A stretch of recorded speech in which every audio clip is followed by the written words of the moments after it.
I cannot believe I am saying this, but when it comes to care for trans kids, we have found a new low.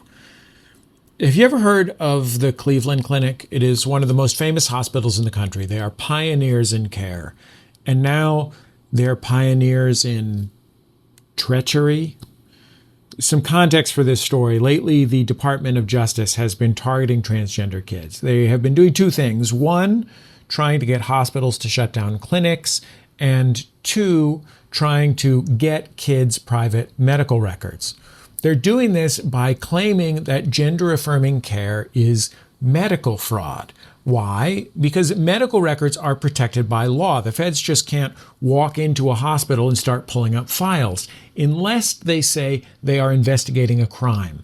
So if they claim gender-affirming care is fraud and fraud is a crime, then they can get the files. And if they're getting people's private medical files, they can intimidate families and doctors. And this has been working. The government haven't actually won any court cases because there isn't any actual fraud. But hospitals are folding. They're closing their clinics. They're handing out kids' records. It is really terrifying.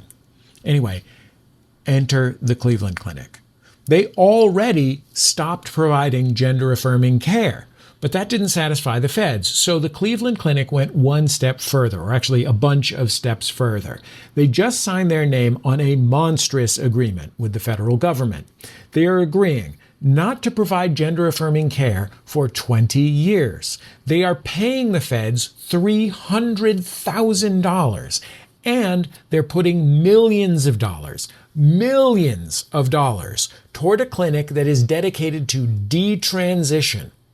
To solve, in other words, the imaginary problem that trans kids who went in for gender-affirming care actually didn't want it and now need, I guess, reverse medical care to undo it.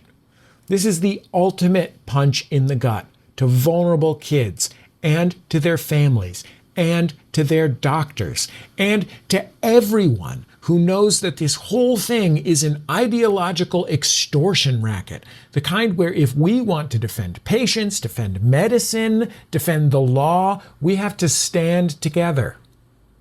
Or alternately, I guess, follow the Cleveland Clinic model, which is drop a few $1 million on nonsense, let some kids die, and hope the government starts picking on somebody else.